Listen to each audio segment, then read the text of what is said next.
Grave Reviews, this is Chris. Have you checked the children?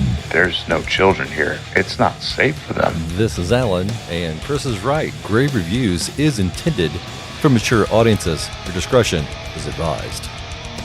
Welcome to the show.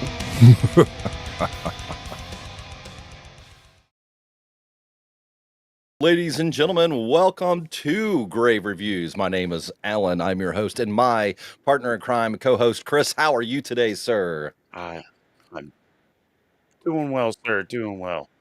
Excellent. I'm glad to hear it. I know that work's been somewhat trying for you here recently, and I hope things are getting better. Looks like we've already got a lively chat in the chat room tonight, as usual. Thank you very much for joining us, everybody. We appreciate you very much. We appreciate you. So how are you today, Alan?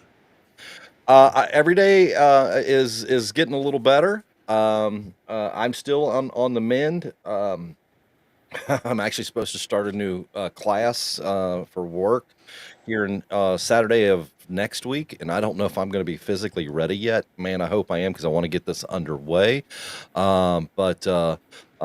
You know, got to do what my body's going to allow me to do. But every day gets a little better. You know, I have to give big kudos and shouts out to my wife, who's being very patient with allowing me to the time that I need to recover and taking really, really, really good care of me. So, you know, shouts out to Mark, because she's the best. She really is. She rocks. She does rock. She does. And I'm glad to see that Gap After Dark is here. Gap, as I had told you just briefly the other night, I wanted to let you know we do have the commercial that we recorded in accordance to your recommendation. It'll probably be coming up here at the top of the hour at about 8 o'clock, at which point in time we'll get that on, and so you can take a look at it and let me know what you think. And it looks like we've already got some what do we got going on in the chat room tonight? It looks like we got a bunch of people here. Hey, we got Darius. What up, Darius? From the House of Pain. The Podcast of Pain. Podcast of Pain. We got, of course, the wonderful better halves to ourselves, Maureen and LG in the chat. And we've got Gap. Gap's on the chat. He's got a great idea. Wouldn't it be cool if we could do grave reviews from a graveyard?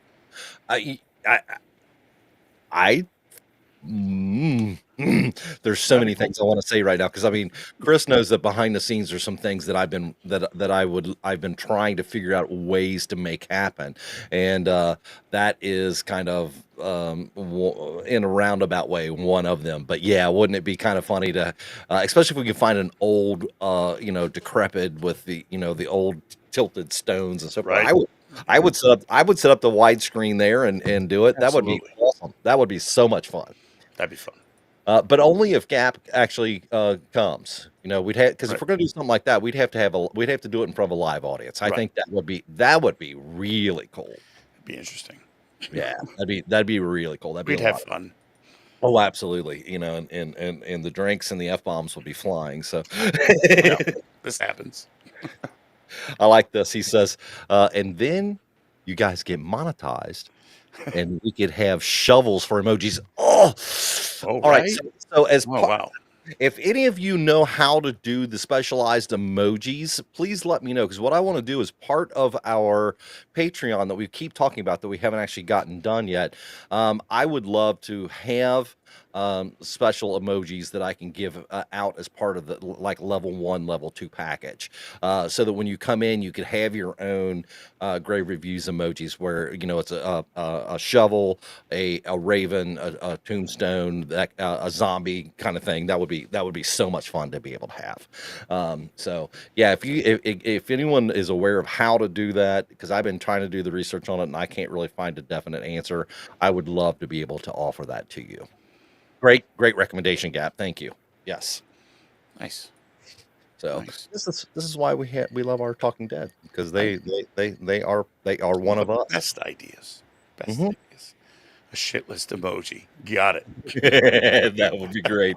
No, that's top tier. I'd have to think that one through. Maybe it's the poop emoji with the googly eyes, only it's holding a piece of paper. Holding a scroll, A scroll. There you go. There you go. A shit list emoji. Nice. That'd be awesome. I love it. Oh, all right. So we could do this all night. Chris, Good. tell us what we're looking at today. What are we talking about today? Tonight we are talking about 1986 April Fool's Day. A top billing cast at the time of up and coming stars. Basically about a group of private college kids taking their privilege to an island.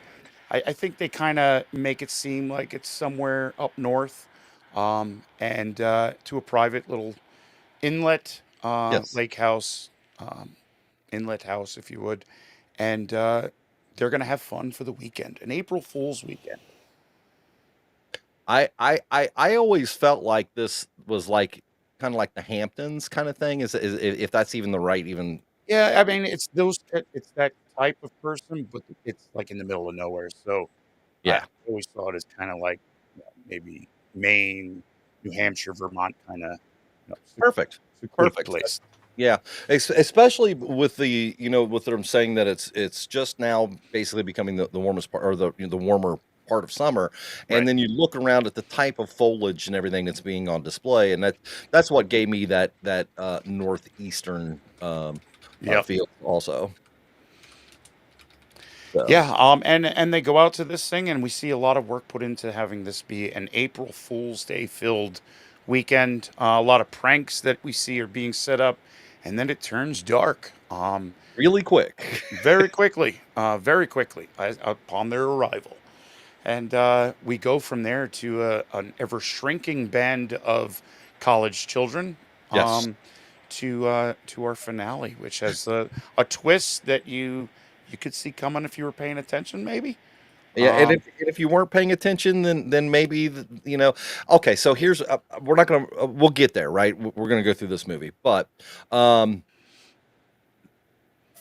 for the time it was released in 1986, when every film that came out horror wise was a pretty heavy slasher theme. Between I mean, I think by 1986 there was three Friday the 13th out. There was two Halloweens plus the one that was Halloween 4, which is getting ready to come out. You had all the knockoff slashers, the mutilators, and all these things that were going on. So you fully expected this to be a heavy duty slasher movie, especially by the cover. And then they twisted it at the end, and the twist worked then, as long as your friends didn't ruin it for you, which a lot of them did, but you know how that goes. Absolutely. But for us, now looking at it, especially considering the fact we'd seen it back then, but Yeah, you can really see, yeah, there's a lot of stuff. Yeah, they kind of hanging out, and we had, like you were saying, a lot of slasher films coming out. This movie brought up like a slasher themed Clue, where Clue leaned right into that comedy. Yeah. This leaned right into the slasher genre of the time. Yeah, it's funny that you said that because I never really put those two things together. But as soon as you said that, the light bulb just went off my head. And I was like, that's exactly what this was. Yep, I was looking at it, I'm like, when did Clue come out? That was close. Yeah, 1985. So Yeah. right around the same time. And this being a slasher film side of it, originally cast was they were trying to get Linnea Quigley, our scream girl of the time, our trash, if you will. But she was too busy playing trash to come on and to take this role on. So we got the lovely Deborah Foreman. And I'm gonna be honest with you, as much as I love Miss Quigley, and I do, um, to me, Deborah Foreman was perfect in this role. I don't think that Leanne Quigley could have pulled this off the way she did. The Yeah, the, the dual character part of the it. dual character, the high society. I mean, you've got these are privileged kids of the time. They're Yeah. going to Vassar, which was a very prestigious, liberal arts private college at the time. Right. And we're going to Muffy's house on the ferry will take us to Muffy's. So like it's I don't think it would have fit at the time for where we were going. But No, Have you ever had a movie state a line that hits real close to home for you? Mm. Even though it's really not a line that's like anything special. When they were talking about Muffy and they're like, "Oh, is it short for something, or is it a nickname or whatever?" I Right. went to school with a girl whose name was Buffy. Now this was way before Buffy the Vampire Slayer. Right. I'm not going to tell you what year I graduated in the 80s. Right. Right. Um, and first time I met her, that was the first thing I said was, "Is Buffy short for something?" Or I was talking to her boyfriend, I'm like, she said, he's like, "No, that's her real name." I'm like, That's her name. "Okay." Yeah. It was, and this kind of reminds me. I grew up. It's funny you said the Hamptons because I grew up with family in the Hamptons. They moved there well before the money was the place to go. So like Right. a couple of them have left the area, and once you leave the area, it's not like you could buy a house right down the road because I had they bought their house for 50,000. Now it's selling for a million. Oh, easily. Yeah. So it's funny. So I was around a lot of that higher stuff. I did landscaping for a lot of people out that side. So um, made some good money doing that as well. But anyway, it's funny. It was that type of people kind of coming into it. I've heard of the Muffies and the Blairs and those Blair. names that didn't hit, normal public school kind of friends Nope. That's very often. the Blairs. I love it. I absolutely love it. Yeah, because when you look at the cast on this, the names, you've got Muffy and Skip and Chaz. Right. Right? Muffy and Skip and Chaz. Of course, Nikki, which is common, but whatever. Potter and Nan. Man. Yeah. Yeah. So yeah. I love you, Gap. You kidding me, Gap? I'm not wearing pants. Yeah, the Kardashians, right? So Yep. basically, yeah. I mean, and it's funny. My wife and I were talking about this movie just in brief because she's not she didn't watch it with me, of course. Hmm. Although I think she could have. Absolutely. It Yeah, wasn't this is gratuitous with the no, gore. It was nope. very very tame, and everything was insinuated. Yeah, Um, and this is another one of those good entry level movies, right? This is an in between horror film where for someone that can watch it who doesn't normally care for horror with someone who does and both enjoy it for their own reasons. right. Um, but she and I both love Valley Girls. Love Right. it. It's got one Yeah. of my favorite Nicolas Cage Nick lines Cage. of all time when he's walking down the sidewalk and he turns around and he goes, "Well, fuck you for sure." it every It was great. single time I want to fall out laughing because I just love it for sure. It is So one of the better. No, I don't know. It's a good Nick Cage movie. it's an early Nick Cage movie because Very. the first release of it had his real name. It didn't have Nick Cage. Right. He was a Coppola. Yeah. So seeing Deborah Foreman in this made me so happy because she like I said, I don't I as much as we love her, this dual role that she actually did some acting in this movie, which I thought, yay, Yeah. good for her. Good for her. Definitely. She did a great job. Let's see what's Gap saying here. Yeah. Maybe doing a little live broadcast on X, So, simulcasting. yeah, that's not something that we've thought about. Maybe at the beginning of next month we'll try that because I know that I don't want to do it next week and have our very first one be a schlock No, show. no, it's something we'll set up prior Yeah, to, but it is a I'd good rather idea. yeah, it's a great idea, Gap. We'll look into doing that. I think, as a matter of fact, the broadcast tool I use will allow me to do that as well. So Oh, that's nice. just that should be it's a great idea. Thank you. You're just full of great ideas tonight, Gap. Yep. Yep. Right. Make a note, Chris, that we owe Gap a nickel 95. Okay. Nickel 95. Gotcha. Yep, a nickel 95. So all right. So I hate to do this because I feel like we're pandering to the chat, and we always try to keep everyone involved as well as what is staying on track. But I have to do Yeah. this. So Gap, just so you're aware, you said here have ETAP on your show. That is something we've talked about. But what we're talking about doing on our show is eventually we're going to have a phone line set up so that it comes across the bottom. It'll have like a specific phone number that during a particular segment of the show, you can actually call in and talk to us via phone live over the over air, so that we can, like, say for example, we're talking about this particular show, and Gap, you have an insight that you would really like to share. You can actually send me a message on that line, and then call me, and we can put you on air live right then and there on the phone. And I've already talked to ETAP about that. He said that sounds like a great idea and something that he would think about doing as well. So some of these things are under works, right? We're just on the beginning side. We're not even quite to 25 reviews yet. That will be on our next show, by the way. So Nice. kind of a big deal. We're hitting Milestone. that big milestone mark there. So Right.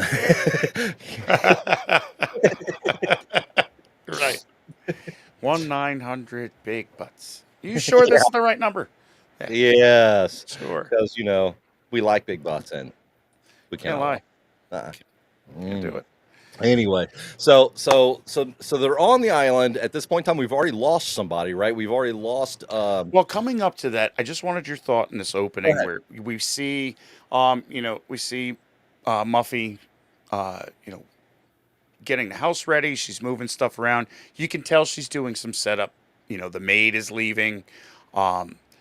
She has this. She's up in or down in the basement, and she opens up the music box, Right. the Jack in the Box, and has this memory, and it doesn't sit well at all. Like, it's just one of those, like, oh, gotcha. Back in the day, old money, sitting around having a huge party, alcohol, cake.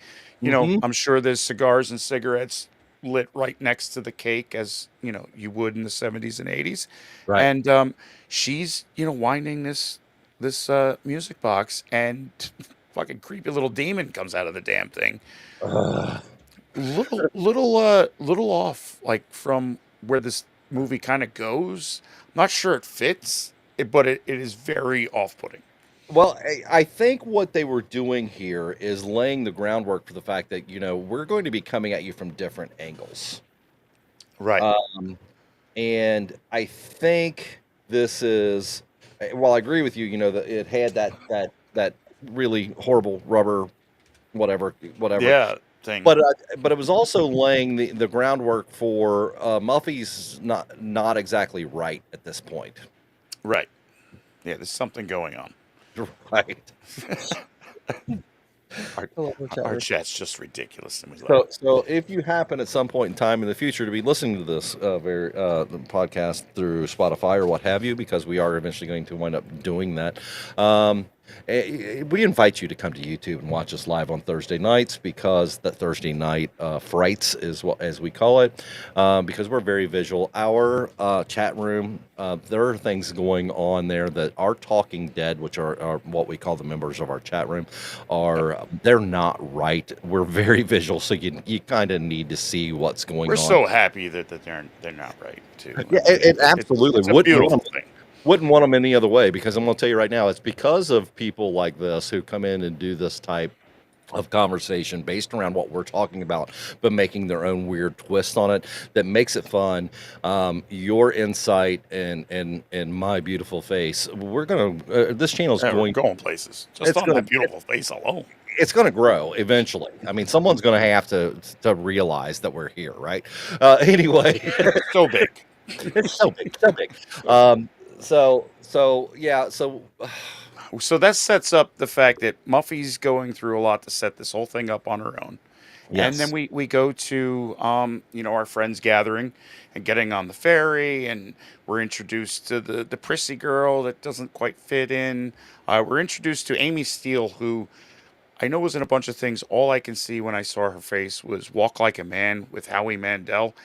Saw that movie. It's it's not a good movie. No, But no. it's imprinted on young DB's mind because he watched it too many damn times. I saw her, and immediately my mind went to Friday the 13th, That yeah, part 3, part right? 3. And she was great in that movie. One of the best final girls of the Friday the 13th series, actually. It's true.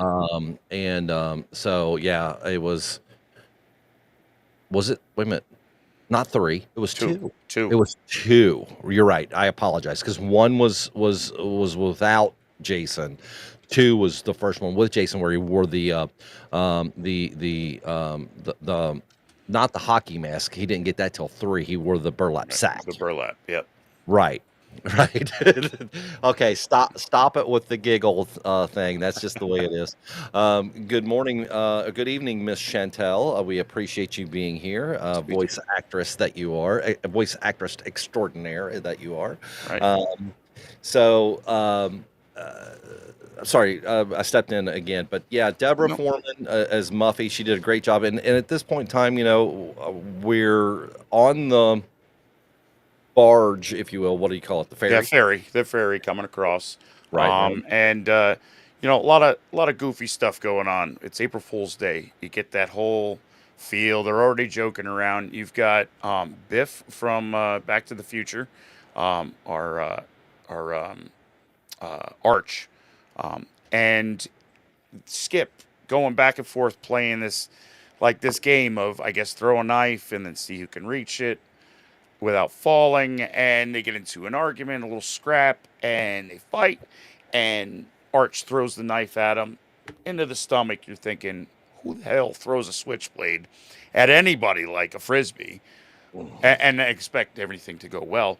Falls off the barge, everybody's freaking out, jumping in to save him, and we find out, we got you. It's just a joke that we planned. We had a little plunger with some blood coming out, and we planned the whole thing. So you think, oh, okay. So these guys are going all in with the April Fool's Day gags. Yes, they are. Yes, they are. Hello, Silver Spear. Good to see you tonight, What up, sir. Keith? So much. So it's just an April Fool's joke. They get him out of the water. This is the one part of the movie that I literally had a problem with, just knowing people and being around boats growing up and so forth. There is no way that captain would have tried to bring that boat in with someone in the water. Oh yeah, let me hook you up to the anchor while I'm in the water. Whether Yeah. he makes that throw or not, it's still gonna bump the pylon. Exactly. So Exactly. ridiculous. And Yeah. of course, we But- get a hit. But you come to find out later why they did it this way, Right. But at the time, I'm going. At the time, even way back when I saw it back in '86, I was literally like, that would have never have happened. They would have went full reverse on that to get and got him out of that water. He would have said, "I get it from here," and the captain would have, "The hell you are! Get the back into the ship." Exactly. Listen, I grew up on a lake. I grew up, fishing off of in the Long Island Sound, in the Atlantic Ocean, in a lake nearby here. I've been hit in the head with a paddle boat, goofing around by docks. You're not doing it with a barge, because hitting the head with a paddle boat, that could cause some serious injury, let alone something that's carrying cars across the water to some rich retreat. Yeah, absolutely, absolutely. Silver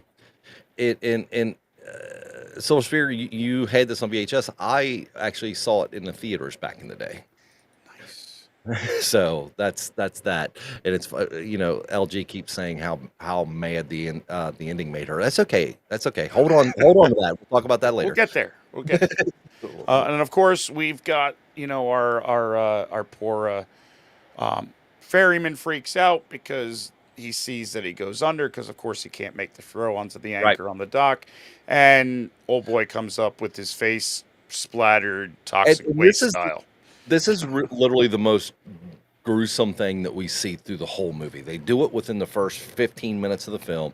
Yep. Everything after that is literally, if you're watching this movie with someone who's new to horror, someone who's breaking into horror, or someone that you're trying to introduce to horror, literally look at them and go, cover your eyes.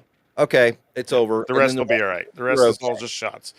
Yep. Because he comes up like Toxie there with the Avenger face, his eyeballs show, and we've got the constable comes flying over. We've got to borrow your boat, Muffy. Take the only boat you've got. And I know we're leaving you on the island, but we got to take it and rush him to the hospital. And they get him up, they get him in the thing. The whole time, this dude is screaming, top of his lungs, like he's freaking out, like sells right into. He sells it. He's in, and Yeah. and they take him off to the hospital. Apparently, he's off in the boat.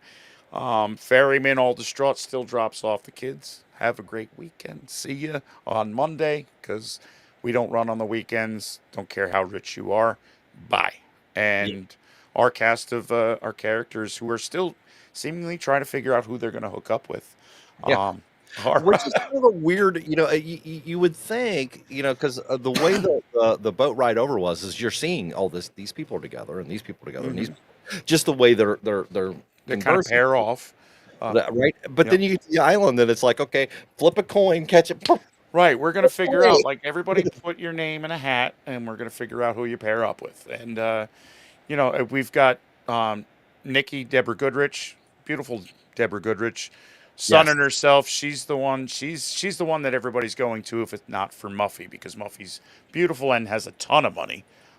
So we've got this whole, everybody's traumatized by what happened, but he'll be fine. Let's go party.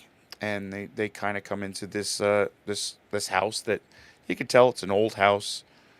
They've got a boathouse. They've got, the main house. Yep. Obviously, the maid just hopped on the ferry, took off to go back. So, and they kind of come walking in, and we start getting the layout of our house. Right. We've got, some rooms, which I love when they're walking through these rooms.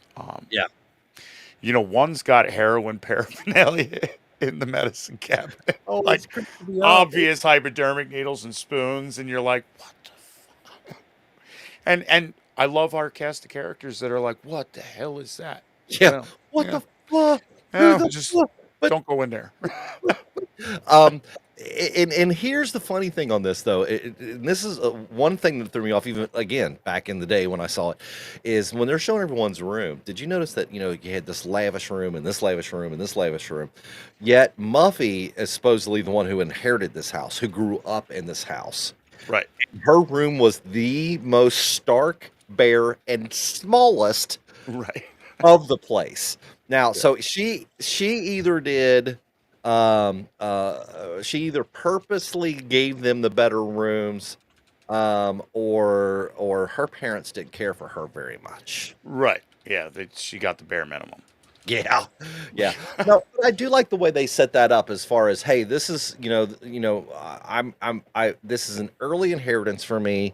I'm going to inherit this house, and so I really wanted everyone to be here, blah, blah, blah, blah, blah. Right. And she sets this giant dinner up. They've got a table setting out with these weird little dolls that kind of all represent each of them.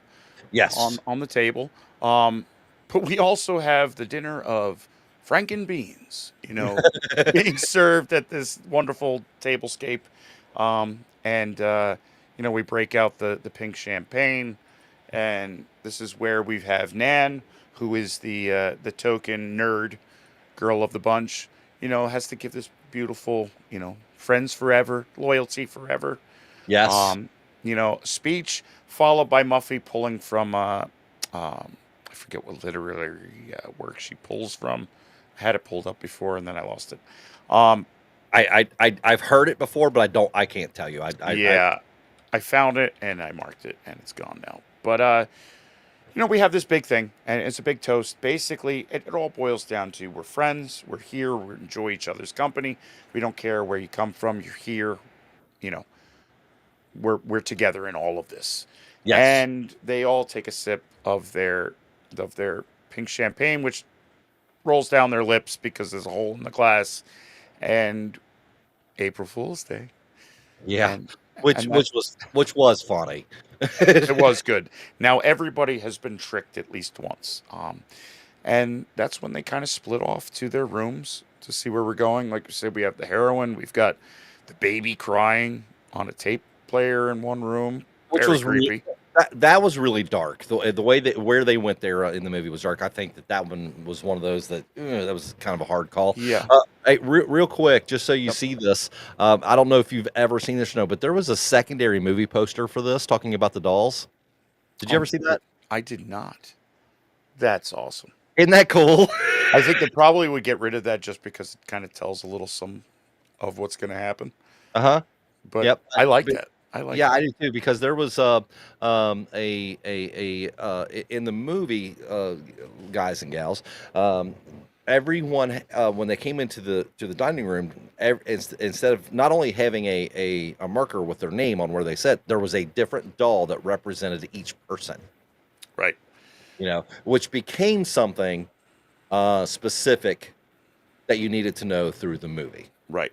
And this movie does set up a lot of itself. You've got all of these tricks that we see planned out. So you know that Muffy was really working her tail off next to the maid, setting this stuff up going on. Yes. So you kind of pan back to the beginning when she's kind of huffing and puffing in the basement, moving stuff around. She really was. She was going out of her way to set some stuff up in this house. Yep. I did like the gag she pulled with Kit and our boy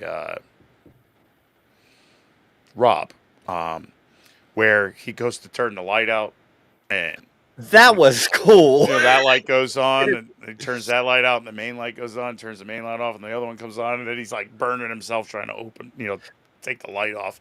I did like that bit. I did too. So if you haven't seen the movie, there's a scene in it where they're going to bed, right? These two are going to bed, the boyfriend, girlfriend, and there's 3 lights in the room. There's the bed table, the ceiling, and then a corner light. And the way it was set up was like all the lights are out, but the one by the bedside. And when he turns it off, the one in the corner comes on. So he gets up, walks over, turns it off. It goes off. The one on the ceiling comes on. He reaches over, flips it off on the switch. The one by the bed side comes on. And it just kept going around like that. And I was just like, that's flipping hilarious. Right.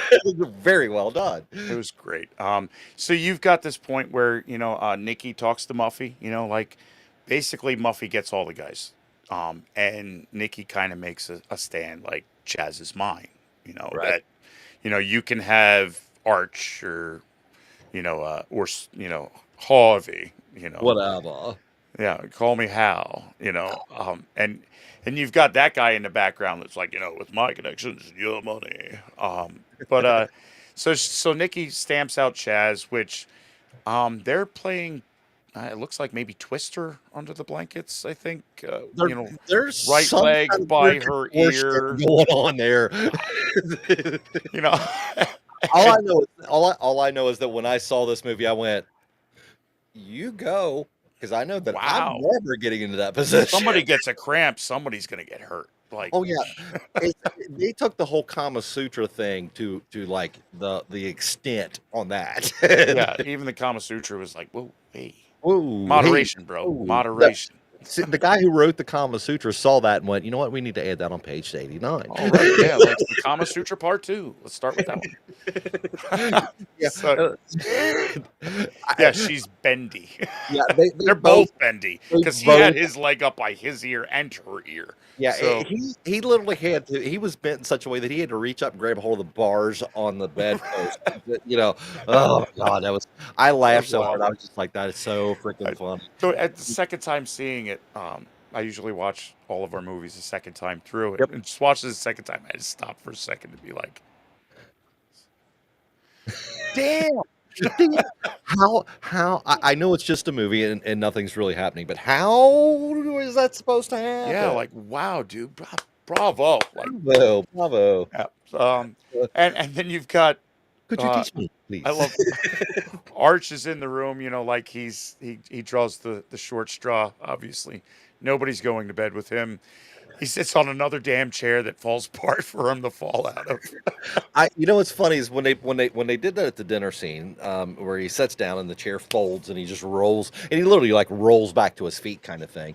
And then they did it again in his room. I was like, and it's a chair that like snaps free. He rolls out of it and it snaps back. And the one in the bedroom does the same thing. And you get that look from him like, motherfuckers. Literally. Yep.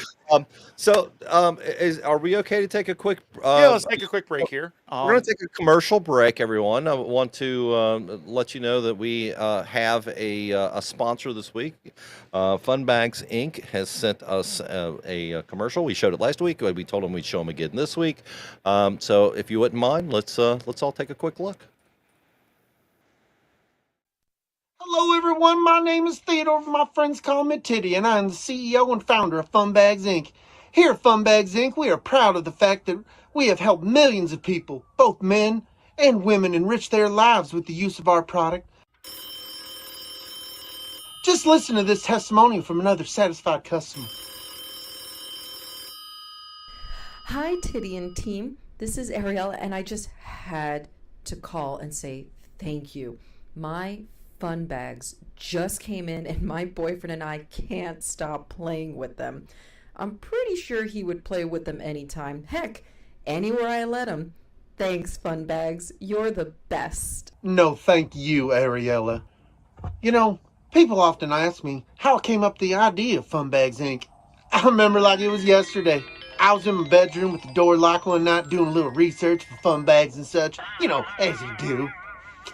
Then I came to the realization that no one held the patent on fun bags. I scooped it all one each, held it with all my might, and that's when I founded Funbags Inc. If you'd like to get your hands on fun bags,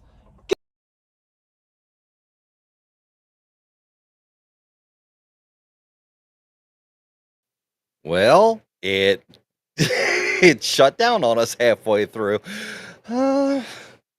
We'll doing wait. research, man. He was doing research. Well, here, let's just hit it again and see what happens. Hit it again. Let's roll it through. hello everyone, my name is Theodore. My friends call me Titty, and I'm the CEO and founder of Funbags Inc. Here at Funbags Inc., we are proud of the fact that we have helped millions of people, both men and women, enrich their lives with the use of our product. Just listen to this testimonial from another satisfied customer. Hi, Titty and team. This is Ariel, and I just had to call and say thank you.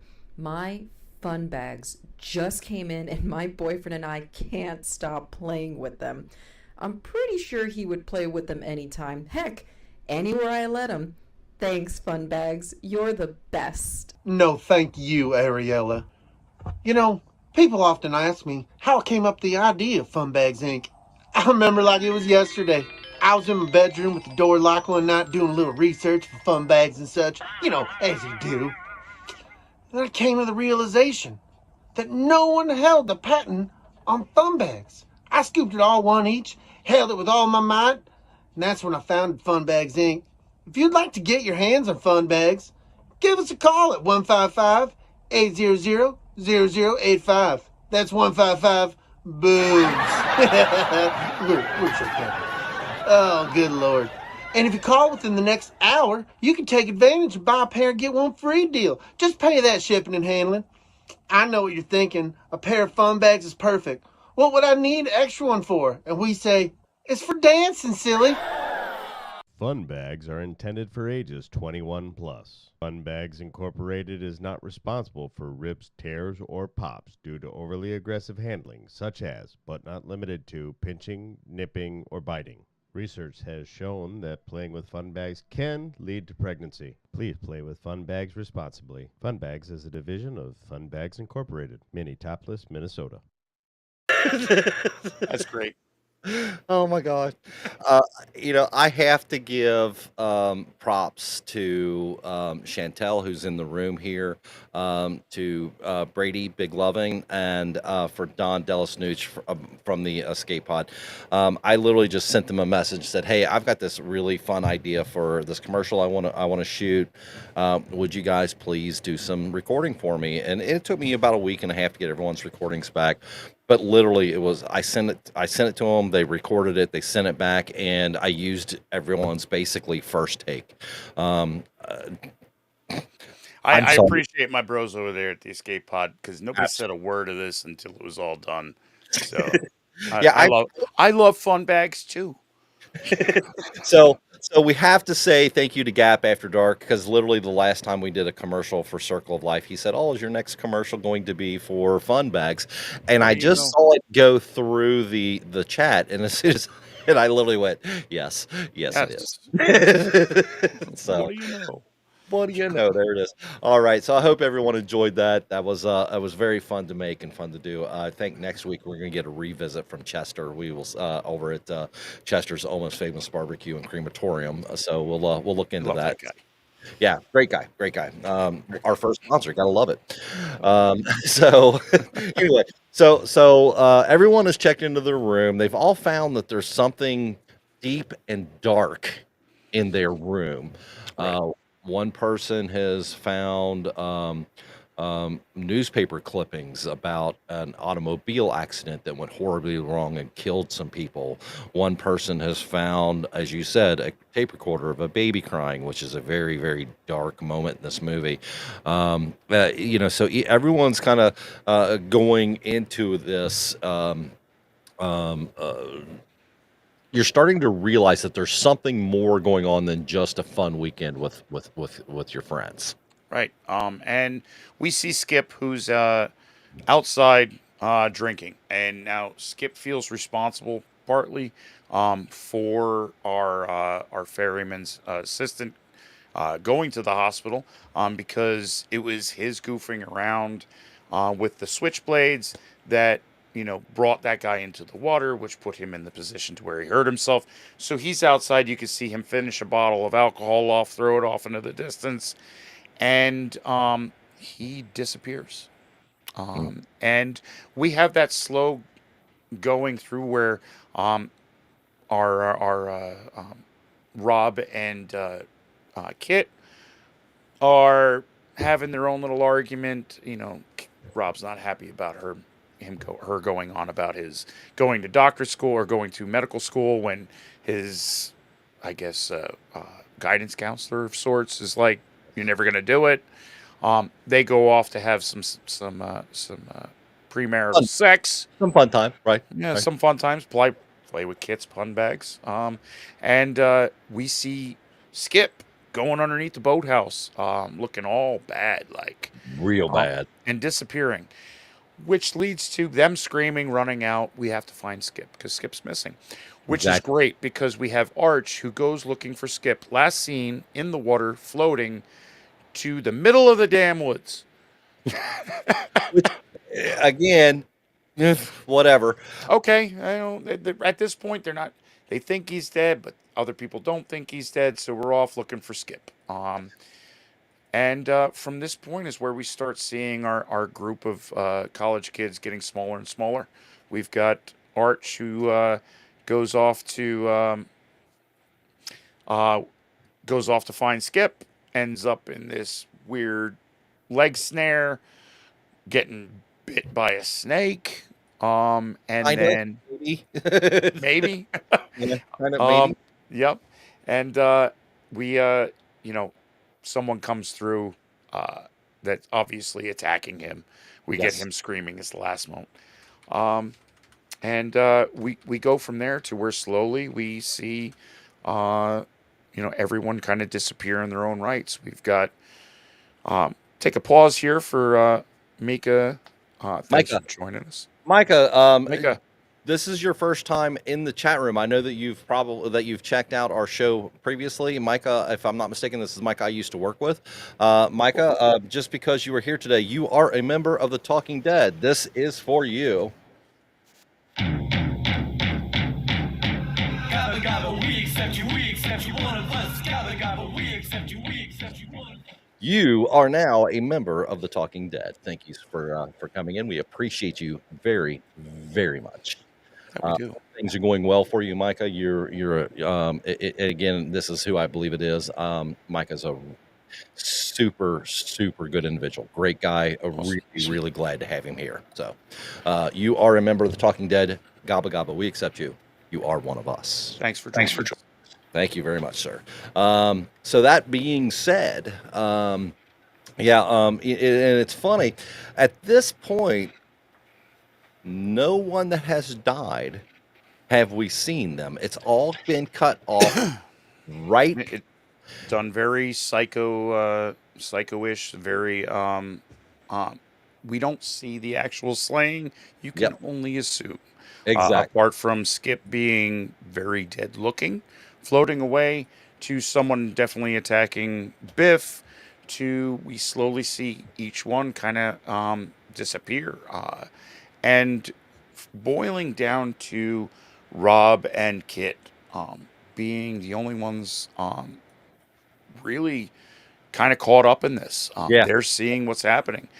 We've got you know, some of the kills are here are really weird. We've got no water pressure, so we got to figure out the water pressure. Yeah. So Harvey and Nikki go down to the well to see what's going on to retrieve a bucket of water, I guess. Yes, and Harvey at this point you've come to realize by now, which I don't understand why he's even there, but he's not really one of the inner circle of people, and the only reason that he's there for himself is to try to get Buffy, or I'm sorry, but Muffy to basically give him money for an idea that he's got for Right. business. Nonetheless, he and it's Nikki, right? The very Yep. pretty Nikki are going to the well to draw water for them because the house water is no longer working properly. Right. And when Harvey gets there, obviously Muffy has given him the eye roll of approval. No, we're not hooking up. And so he begins hitting on Nikki while we're down there. And Yes. she's just kind of rolling her eyes like, get the water, idiot. Mhm. Throws the pail into the well. And of course, any idiot could have seen that rope was frayed, except Yep. the idiot that threw the pail connected to said rope. Um, so, So they leave their water bucket inside the well. right. So, which ends up, of course, Nikki being the one saying, I'll do it because Harvey's not going to. Yeah, he's like, she's like, F you. Right. I'm gonna make this happen, whether I'll you get want it. or not. I'll get it. You stay up here. So she climbs down. Of course, rusty rungs. We all know if you're going down a metal staircase in a horror movie, be careful of those rungs. Test their weight Yes. and what they can hold. Weight bearing rungs are a thing that's not in horror movies. One of them's going to give. No, And and I'll be honest with you, growing up in Kentucky and knowing people who used wells, I've never seen one with a step ladder going down the inside. not with metal rungs going down the No, side of it. No, no. no. I've seen some wells. I've seen some artesian wells. I've seen some Mhm. straight wells being on properties. Never once did I see a ladder built into it. So, definitely must have come from big money. Yeah, must have, because we down here in the South couldn't afford to do something like that. That'd be wasting time, wasting No. money, you know. So poor Nikki goes down into that well and falls. And I will say, outside this movie, this is the shot that was done back in a studio in a tank that all day long the crew were throwing their cigarette butts in. While Ooh. she sat in this tank shooting this film so long that she developed an ear infection. Very goofy. Yeah.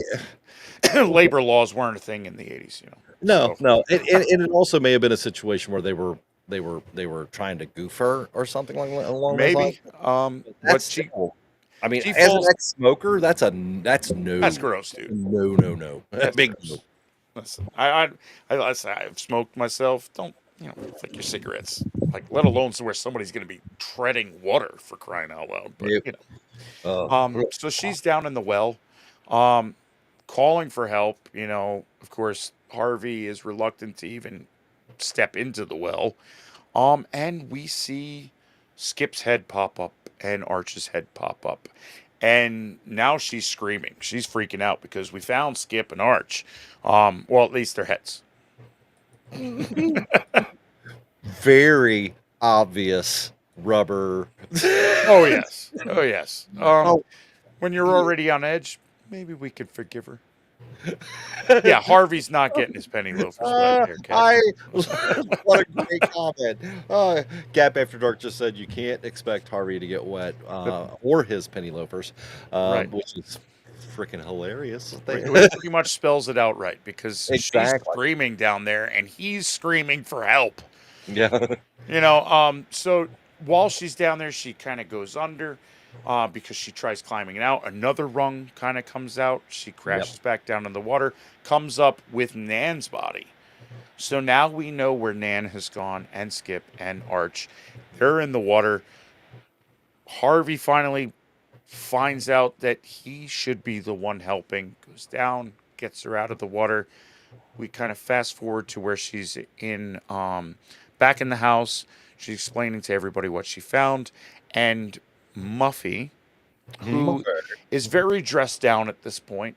She looks a little frazzled. She looks a little tired, maybe a little manic. Um, Brings her a glass of water to calm her down. Now, where does the water come from, Muffy? But the well with the dead bodies in it. Yeah, she's like, I ain't breaking that. Yeah, if you were looking to calm someone down, don't bring them water from where dead bodies are floating. It's just common courtesy, I would think, at this point. So here's the funny part about this is that through the whole movie, there's been a bathroom upstairs that when you turn the sink on, it sprays water in your face. Right. But yet, Yeah, there's no pressure in that one, so it's obviously a water problem, which there's no water problem. so funny. Anyway, Right, water comes from the pipe. You drink water like from the toilet? So, yeah, so we've got this going on, and now she is frazzled. She wants out. yes, which I don't blame her at this point. And everybody's kind of agreeing with her. Like we're missing more people now. Something's wrong with Muffy because she's going to bed. Her friends are okay. Let her go to bed. Now the rest of the friends are kind of, grouping up as far as like, what are we gonna do? So real quick, I want to interject real quick right here. So through the movie, what we've discovered through clues that the film is giving us is that there's a possibility that there's a twin or a sibling or something, right? Something going on. We've seen a picture with two little girls in them. We're not quite sure where that comes from, and we lead to a phone call, to where we find out that something about someone getting out of a mental asylum and is loose. Right, and so Muffy is as you see in the picture right above me here, in the dinner scene, she's beautiful, well put together, blah blah blah. By this point, there's another version of her walking around who is really, really, you can tell disturbed, and her hair doesn't look good. She's not very well kept.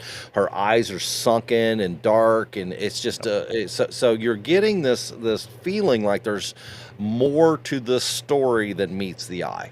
Right. No, do we have some sort of, hidden slasher, some murderer, and what's going on with Muffy? If it's not Muffy and it's some slasher, what's going on with her is where we're kind of left at. Now, Rob is on the phone with our constable, who is at the hospital, apparently, with the deckhand still. And they're telling him, listen, people are dead. You got to come, And he tells them a bunch of things that's kind of kept quiet, and that he's coming. So Rob explains to the rest of them, hey, cavalry's on the way. Constable's coming. We got to stay vigilant. Stick together. We're going to stick together. Nobody gets out of eyesight. Well, we go from that to, okay, nobody gets out of, hearing. Earshot. Right. We've got Harvey, who's going to stay downstairs and keep an eye out. We've got Rob and Kit that are going to go to the attic to try to get to the highest point to see if they can see the boat coming. And we've got Muffy, who's already checked out and gone to bed, and Kit and Nikki and Chaz that are in the room, where we switch to another great scene where Chaz, friends are dead, people are in the hospital, murderer on the loose, and Chaz is throwing on gimp masks with the leather and the weird zipper, and kind of hitting on Nikki, who's just been swimming with dead people. Yeah.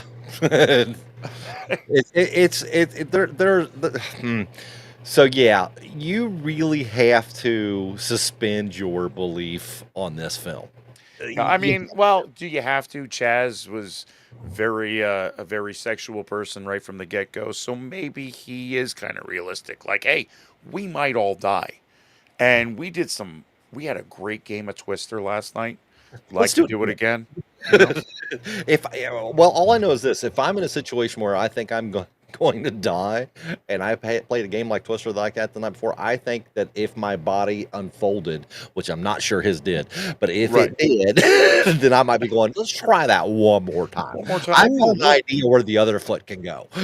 look, I found this leather mask, and I found this other leather mask, and Nikki's like, "You have got to be kidding me! I You got am getting out of here."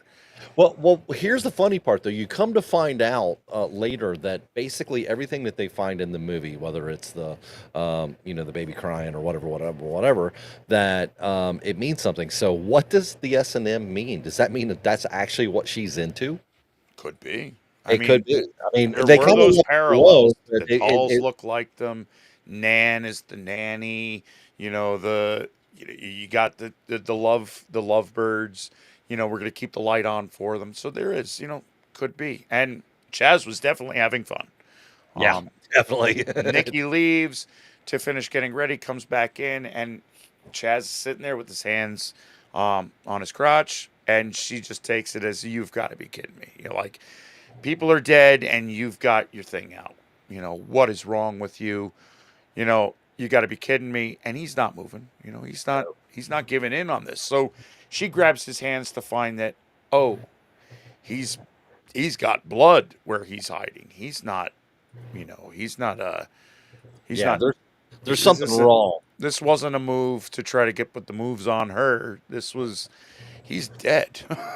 Yeah, And the door closes, kind of inferring that Nikki is trapped with whomever is doing this killing. His wiener's gone.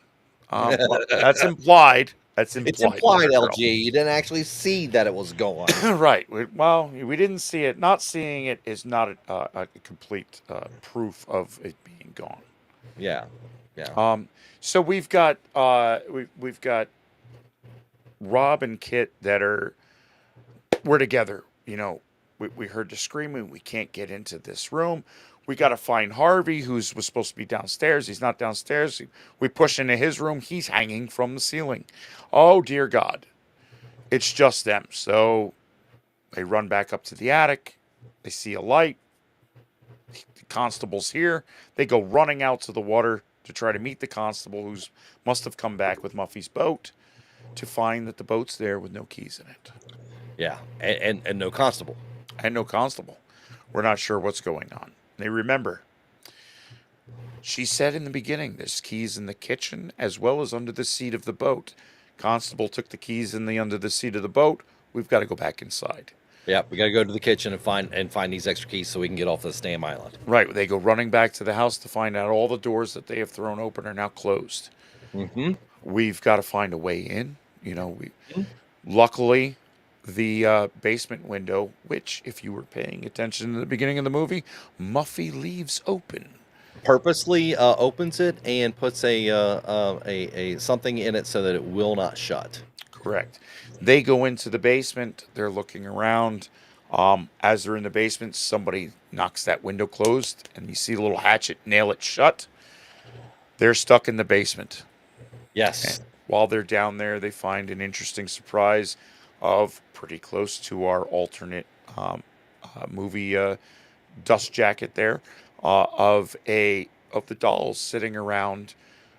Some of them are a little red, and there's a bowl of water with Nan's doll and Skip and Arch's head in it. Yes. So basically, she's or the dolls are set up at a situation where they're how they died. So really cool, really neat. It's kind of a neat little way to do it. Right. As far as I know, I've never seen that before in a film. So No, that was pretty good. Yeah.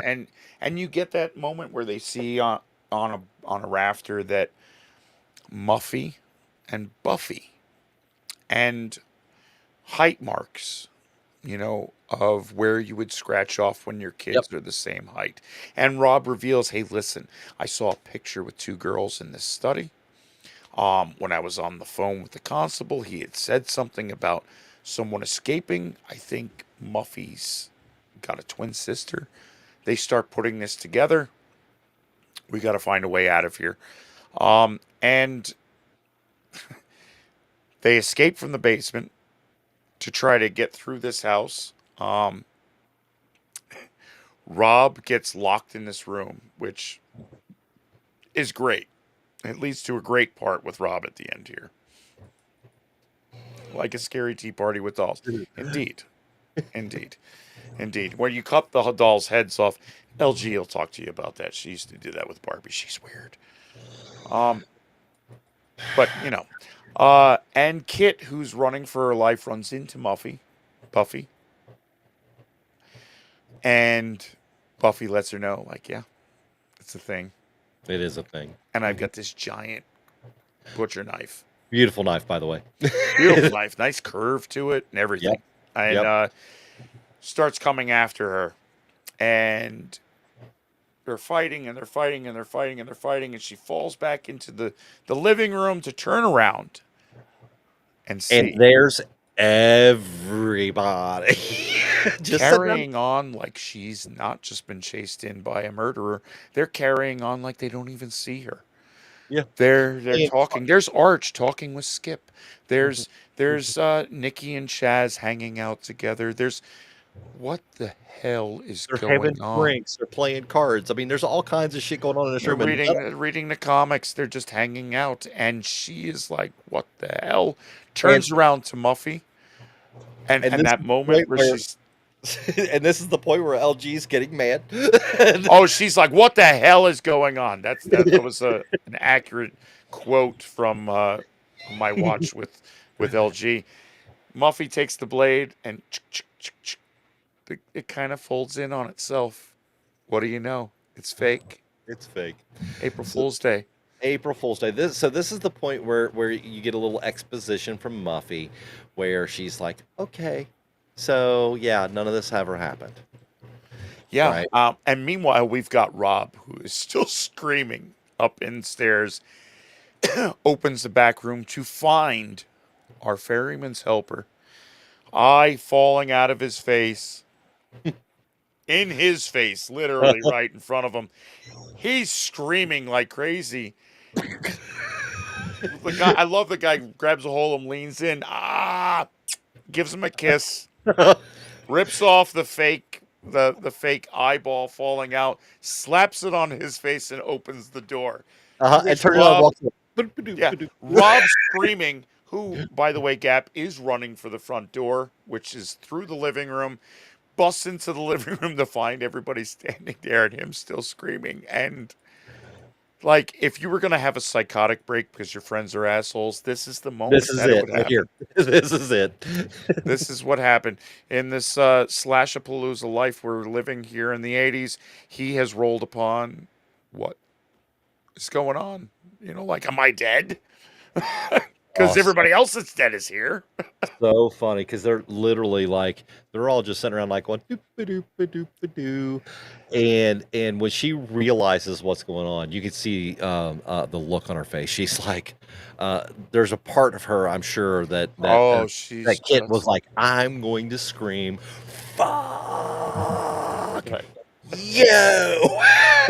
April Fools. April Fools. So which Muffy, is the great line that Kit has here is when she turns around and says, "So, and if any one of you say April Fools again, I swear to God."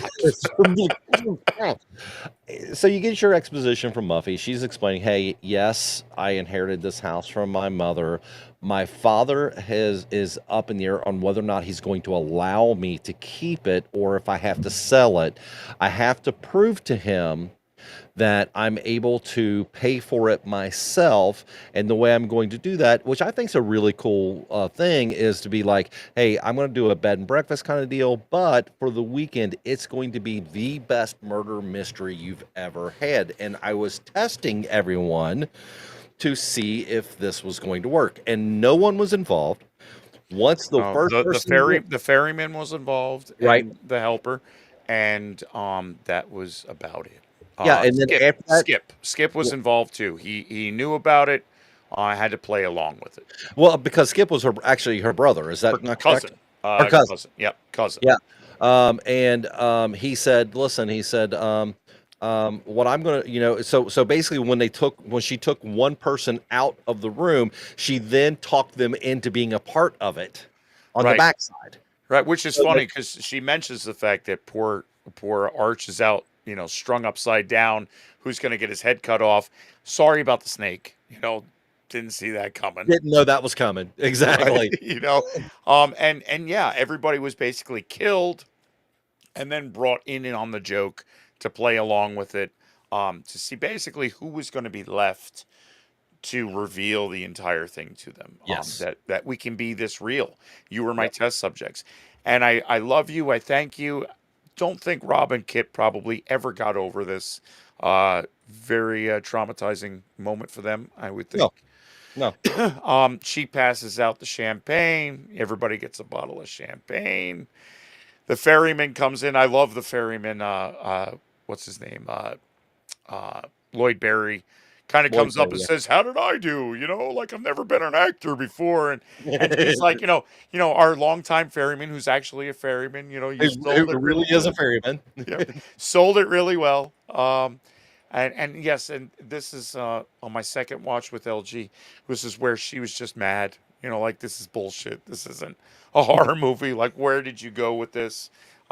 Which I found kind of funny because I knew it was going to happen the whole time.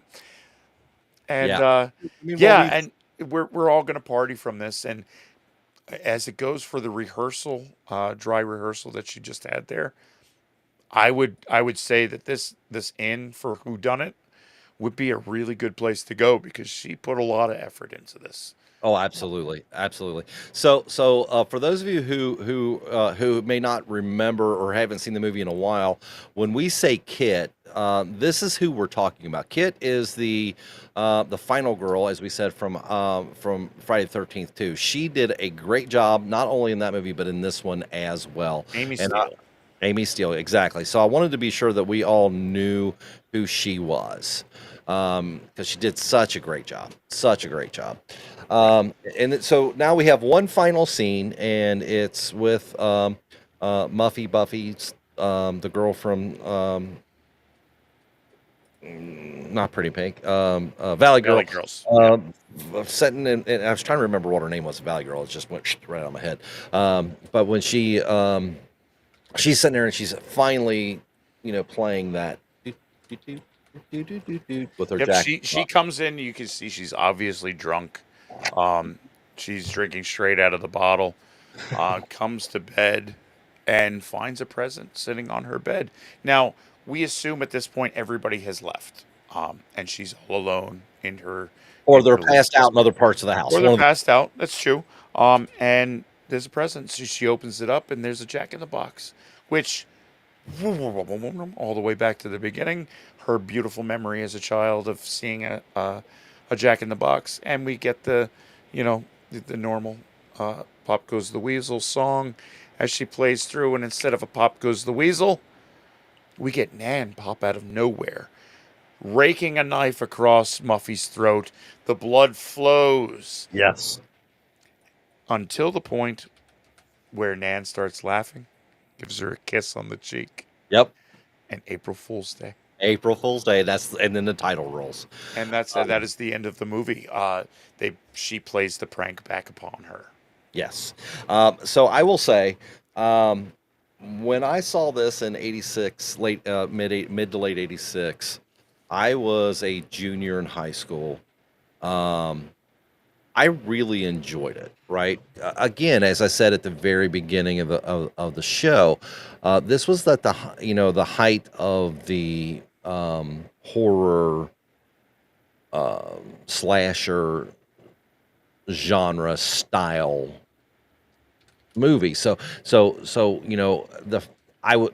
I enjoyed the movie, but up to the point of the reveal, I was really kind of aggravated that it didn't show anything because we were used to seeing Kevin Bacon get an arrow through the neck, right? Oh yeah. So we were so the fact that it kept cutting off, right? I A was little like, blood here, some pool of blood there, great Right. face. Very tame. When it comes Very, to very tame. 1986 are very tame. very no boobs, None. None. So No anyway. half star for you. No, wait a minute, hold a minute. No fun bags were to be seen, Right. unfortunately. No. So that being said, I was like, when the twist came at the end, I was like, oh, I I get it. Tina, she saw the same thing. She rented it, but so she's like, I didn't expect, I didn't either. So for me, I was like, wow, that's pretty ingenious back in the day. Yeah. Watching it now, I have feelings. You have feelings. Oh dear God, he's got feelings. Oh my, oh dear God. As much as I love Deborah Foreman, I had a crush on her so bad back in the day. I really did. And then you look at the other actors, and actresses that are in this, Griffin O'Neill and Clayton Rower and Jay Baker. Especially, we've got Biff in it, from Yeah. Wilson Biff from Back to the Future. We've got Amy Steele. I mean, we've got all these people who were the who's of the teenage Yeah, movies. Deborah Foreman was the next upcoming star who didn't really star in anything else. No. Deborah Goodrich, another one who was in a lot of B-rated movies till the end of her career. But basically, you could say this for a lot of the characters that were in this. But at the time, it was a decent little cast of people that could go somewhere. Again, this ending was actually a studio decision. We get the novelization of this movie later on that tells a different story. There's Oh, some, please let us know about this. This is yeah, something. there's some subtext to this movie too. The joke Chaz is running with, like, "Oh, your fly's undone," Yeah. he does to everybody, and Rob actually has his fly undone. They tie that to him cheating on Kit before coming to the ferry. So there was a big novelization about this, which was supposed to be the original ending, to where Skip was to come out at the end and slit Muffy's throat in order to take the inheritance for himself, because apparently he was next in line, and that was the reason why he rolled himself into this adventure for the weekend. So and the studio stepped in and said, "No, we want the upbeat ending." Right. And they went with this with the ending, and is, "Oh, okay, well, we'll end it as, like an April Fool's prank played on her," and that's where we get the actual ending of the movie. So here's my question for you, Chris, and I'd like to pose this to our Talking Dead as well. Why do you think studios are so afraid to end a movie in a dark and precarious spot versus everything has to be fairy tale okay? See, I think studios have a misconception of what the viewers really want. To a point to where, oh well, we saw in this movie test subjects. You always hear that, testing for age Test screening. ranges and screening, and this tested well and that tested well. What works for one movie is not the formula for every movie. It's not cookie cutter. And a lot of these, especially coming up through now, you'll see a lot of these independent studios that will take you into directions that are dark, that are into off the wall. But you also still get big time studios to this day that think that it's their money, they get a say, and we end up with movies like Morbius. Yeah. We end up with movies like a lot of the such, to where we're this isn't good. Like it continuity is ruined, storytelling is ruined, character arcs are ruined, and we see this in ultra high series movies, sagas, if you will, down to the smallest movie. I like seeing a lot of these independent studios today being able to take the chances that they want to take and Yep. tell the story that they want to tell, because more times than not, they find a story that is so original and not following this template Yep. that makes it a cut above the rest and gives guys like you and I something to rate higher than what other people would rate because of how it hits. I don't know that, to be honest with you, I don't know that the alternate ending would have made this better or worse. I really don't. I don't think it would have really affected it either way. True. I think that people either saw it when it first came out, like we did when we were younger, first run, second run at the Blockbuster, whatever, when we were younger, and really kind of liked the fact that it was because at the time, this is a kind of twist that you didn't see in horror films. Yeah, and You it's know, it was something you it never. was something new. It was almost a fourth wall breaking moment Yep. in a movie to where this movie was here to prank you, the watcher, you, Yep. the viewer of this Yep. movie, you, the connoisseur of this entertainment. We got you. You didn't see this coming because we were trying to fool you all along. Okay, so your wife is a good friend of mine. Yeah. And I'm gonna say something that I believe is a truth. That she could tell me I'm wrong, and she could tell me to go jump in a lake. I'll be happy with that. We're good that way. I think she's mad because they fooled her. I, you're probably not wrong. She was upset. It's one of those. Now, see, I will call your point here to The Sopranos. The Sopranos.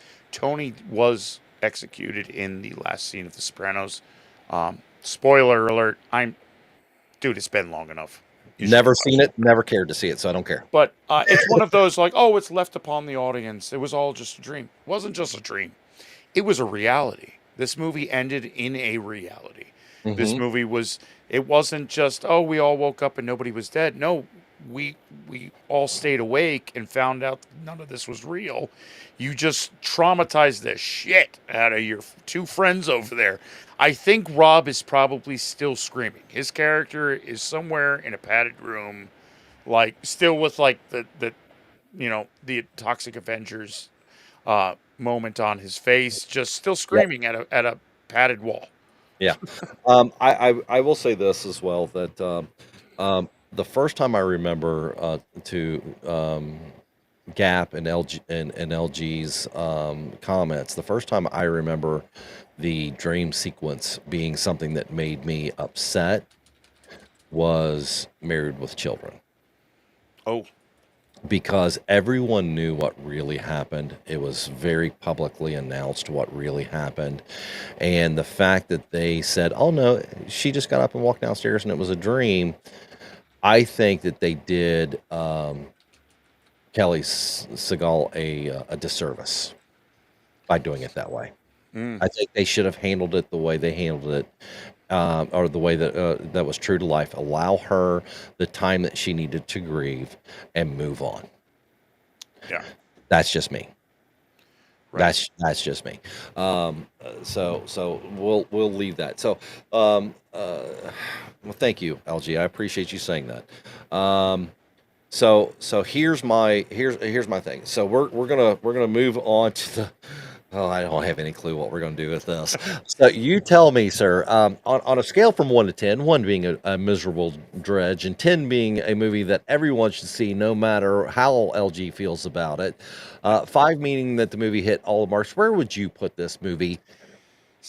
I would say for our shit list and our ratings, this is kind of a hard movie. No, Hmm. not. It's definitely better than a .5 LG. Not listening to you. No. I gains a half a star just because of how it pissed you off. Yeah. Sorry. Sorry, not sorry. Sorry, not sorry. No, seriously. I remember watching this. I want to say for the first time, late '80s, maybe early '90. It was definitely a VHS when I rented it. Um, I I liked it because we rented it for April Fool's Day. It was one of those we're gonna get this movie because it's a period. It's an Same, April Fool's Day movie, same reason we're and covering it today. it hit, and it was one of those like, oh, I knew back then, like, oh, you April Fool's Day me. Right, as a viewer, and that I like that. and right. and I didn't have the friends that ruined the movie for me, so I got to see that movie fresh from the start, not knowing what was going on. So I like that. I like that idea of same thing with Clue, like we talked about in the beginning, going back to the theater and seeing ending A and B and C and D. Mhm. I did those things because it was fun and have a movie to be able to break down that wall between movie and viewer and say, Yep. "Gotcha." I loved it. Yep, I agree. Which is why I'm wearing my Deadpool hat. Another fourth wall breaker. I love that fourth wall breaking. Yep. With Deadpool, I loved it in this movie. Is it a great movie? No, no, No. no. It had some great actors of the time. Yep. That turned into, you know, kind of off into the silence of, this being one of their last hurrahs. But I think I would probably give this movie I'd give it a 6.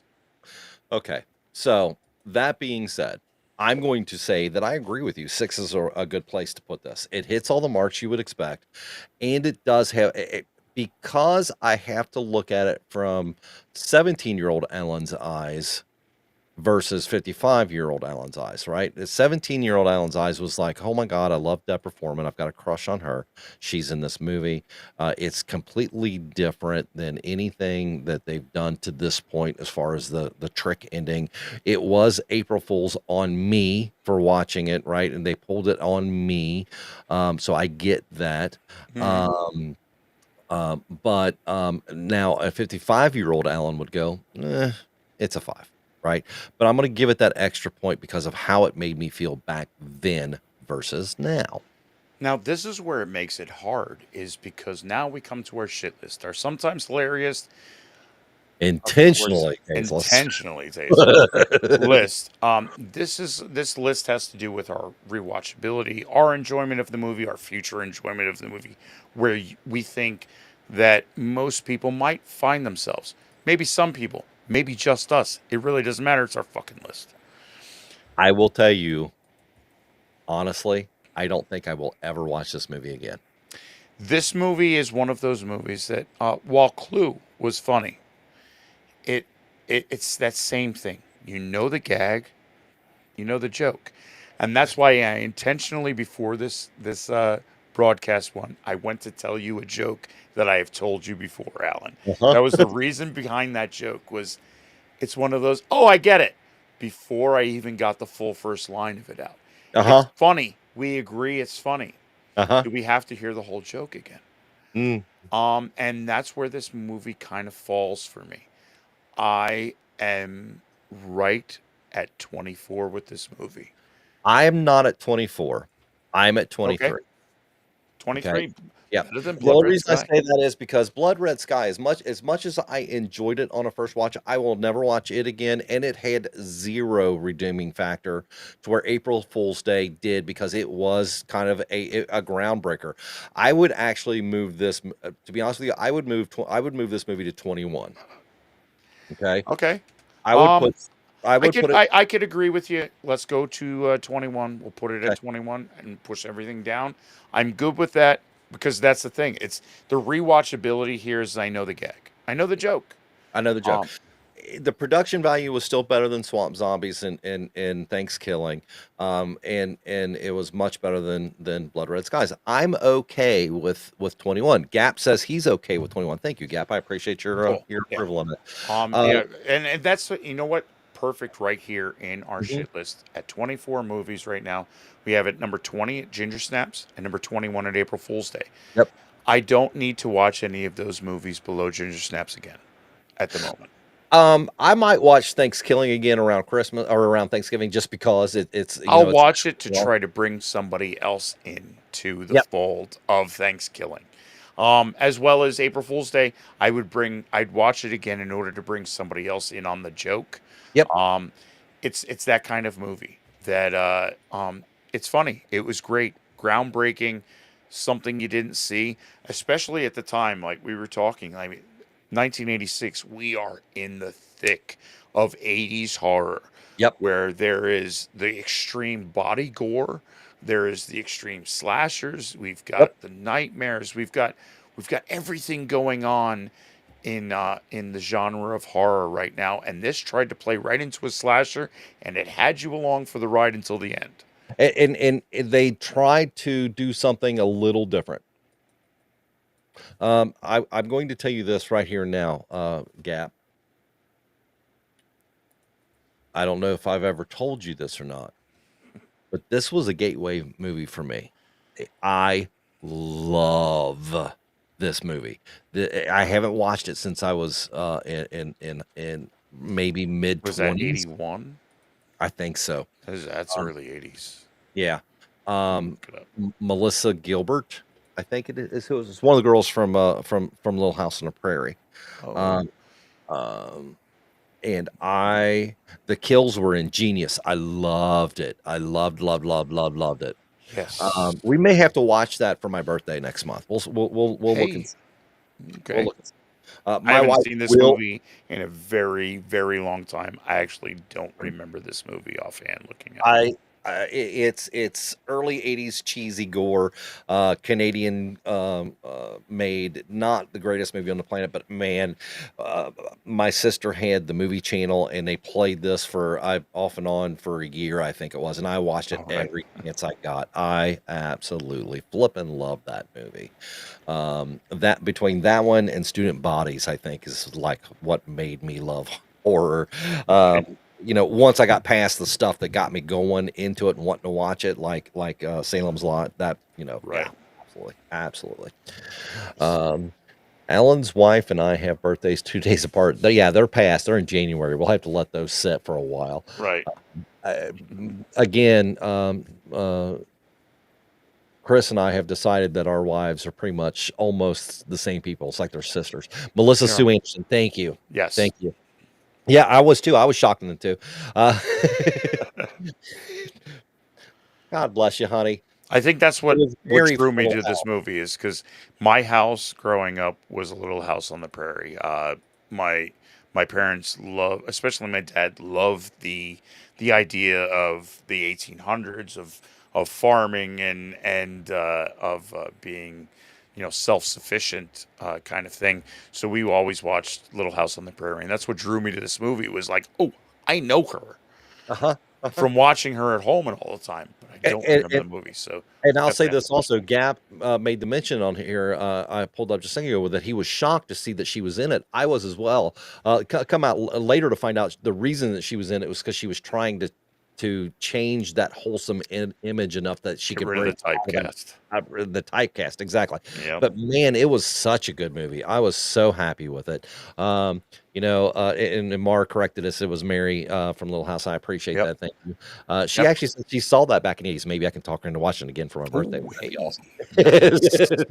So, Nice. all right. So that being said, ladies and gentlemen, we appreciate you so much for being here tonight. I know that not everybody was able to stay in the chat all night long. We're pushing an hour and a half. This is a kind of a long one for us. I'm shocked, actually.